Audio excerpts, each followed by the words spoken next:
Hello everyone, हम discuss कर रहे हैं रिप्रोडक्टिव सिस्टम और इसमें चल रहा है हमारा फीमेल रिप्रोडक्टिव सिस्टम। अब फीमेल रिप्रोडक्टिव सिस्टम भी हमें मेल रिप्रोडक्टिव सिस्टम की तरह ही पढ़ना है। इसमें कुछ प्राइमरी ऑर्गन है और कुछ सेकेंडरी सेक्स ऑर्गन है। तो जो प्राइमरी है वो तो ओवरी है, और सेकेंडरी में क्या क्या चीज़ें हैं? फ्लोपियन ट्यूब है, यूट्रस है, सर्विक्स है, वजाइना है।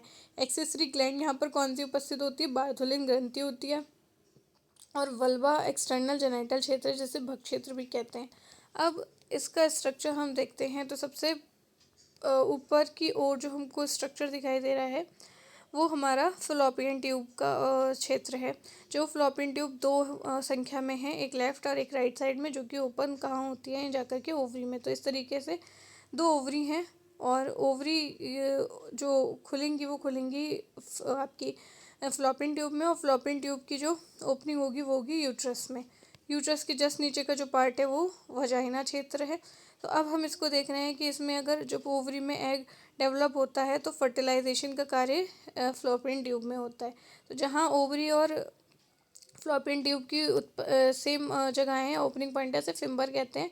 और ये जो घुमा हुआ सा भाग है इसे इनफंडिबुलम कहते हैं। अब इनफंडिबुलम के बाद हल्का सा जो उभार वाला क्षेत्र आता है इसे हम एम्पुला कहते हैं, और यहाँ से फ्लोपियन ट्यूब आगे ओपन हो जाती है यूट्रस में। यूट्रस के चारों ओर जो कवरिंग पाई जाती है उसे पेरीमेट्रियम कहते हैं। उसके अंदर की ओर मायोमेट्रियम है, और सर्वाधिक अंदर की ओर एंडोमेट्रियम है। एंडोमेट्रियम हर महीने निर्मित होती है, हर माह इसका निर्माण होता है, नहीं एंडोमेट्रियम परत का। बाहर से पेरीमेट्रियम, मायोमेट्रियम और अंदर तक एंडोमेट्रियम जाएगी। फिर इसके पश्चात आपको सर्विक्स एरिया दिख रहा होगा। सर्विक्स एरिया वो है जहाँ गर्भाशय और जो योनि है, यानी कि यूट्रस और वजाइना के क्षेत्र का जो बीच का जो क्षेत्र है वो सर्विक्स कहलाता है। एक्सटर्नल पार्ट है ये। फिर इसका पीएच कितना रहता है? लगभग 3.8 से 3.5 तक। बैक्टीरिया यहाँ पर लैक्टोबैसिलस एसिडोफिलस बैक्टीरिया यहाँ पाया जाता है। अब हम सबसे पहले पढ़ते हैं ओवरी के बारे में। तो ओवरी का जो आकार है वो बादाम के आकार, आलमंड शेप होता है। उसके ओरिजिन मीजोडर्म से हुआ है। संख्या इसकी 2 होती है। कार्य इसका oogenesis यानी अंडों का निर्माण करना है, रिप्रोडक्टिव हार्मोन का स्राव करना है। ये कहाँ पाई जाती है?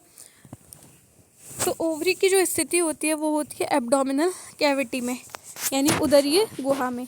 ऊपर इसके सस्पेंसरी लिगामेंट्स पाए जाते हैं, पीछे की ओर पेल्विक लिगामेंट पाए जाते हैं। सामने गर्भाशय होता है, यानी ओवरी की जस्ट ऊपर है सस्पेंसरी लिगामेंट, पीछे की तरफ है पेल्विक लिगामेंट, और सामने है गर्भाशय। पेल्विक वॉल यूट्रस से जुड़ा हुआ रहता है। इसके 2 भाग होते हैं, एक है ओवरियन मेड्यूला और एक है ओवरियन कॉर्टेक्स। नेक्स्ट देखते हैं हम लोग, ये हमने अभी डिस्कस कर लिया है कि जो ओवरी का जो पार्ट है वो कुछ इस तरीके से हमको दिखाई देता है।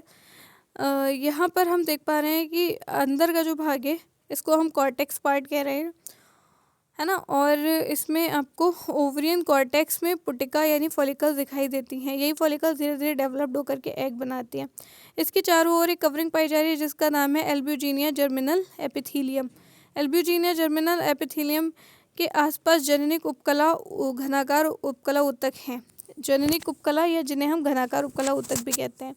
ये पुटिका क्या है? ये फॉलिकल्स ही हैं जो डेवलप हो गई हैं। अब देखिए, एक ओर से आपको यहाँ पर पेल्विक वॉल पे सस्पेंसरी लिगामेंट लगे हुए दिखाई दे रहे हैं, और दूसरी ओर गर्भाशय की भित्ति पर यूट्रियन लिगामेंट लगे हुए दिखाई दे रहे हैं। अंदर का जो भाग है इसे ओवेरियन मध्यांश मेड्यूला कहते हैं। जो बिल्कुल अंदर की तरफ का भाग है ये इनर है, और इसमें ये नॉन फंक्शनिंग भाग है। रक्तवाहिका, लसिका, तंत्रिका तंत्र आदि यहाँ पर उपस्थित होते हैं। तो कॉर्टेक्स भाग की अगर हम बात करें तो इसमें हमारी फॉलिकल्स यानी पुटकीय जनन की संरचना होती है। फॉलिकुलोजेनेसिस भी हम इसको कहते हैं। डेवलपमेंटल बायोलॉजी मैंने जो स्टार्टिंग में पढ़ाया है उसमें मैंने इसकी पूरी जो संरचना है और जो प्रक्रिया है उसके बारे में हमने डेवलपमेंटल बायोलॉजी में डिस्कस किया है कि पुटकीय जनन क्या होता है, ग्राफियन पुटिका का निर्माण कैसे होता है। तो यहाँ पर पुटिकीय परिपक्वन भी होता है। कॉर्टेक्स के चारों ओर 2 आवरण होते हैं और जो कि ओवरी की कवरिंग बनाते हैं। आंतरिक भाग एल्ब्यूजिनिया होता है, और बाह्य भाग जो है आपका घनाकार उपकला ऊतक से बना हुआ होता है, इसलिए इसको जर्मिनल उपकला ऊतक भी कहते हैं। यानी आंतरिक भाग पे एल्ब्यूजिना और बाह्य भाग पर जर्मिनल उपकला ऊतक पाए जाते हैं। इससे 2 हार्मोन निकलते हैं, एक का नाम है एस्ट्रोजन और एक का नाम है इनहिबिन। इनहिबिन संदमक हार्मोन है जो कि अन्य पुटिकाओं के विकास होने से रोकता है।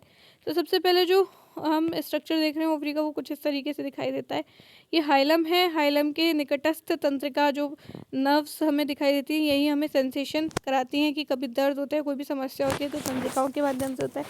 रक्त वाहिका यहाँ पे ब्लड पहुँचाने का कार्य करती हैं, जो आपको छोटी छोटी डॉट्स के रूप में दिखाई दे रहे हैं। FSH यानी कि फॉलिकल्स कहलाते हैं, जो कि फॉलिकल स्टिमुलेटिंग हार्मोन की वजह से डेवलप हो जाते हैं।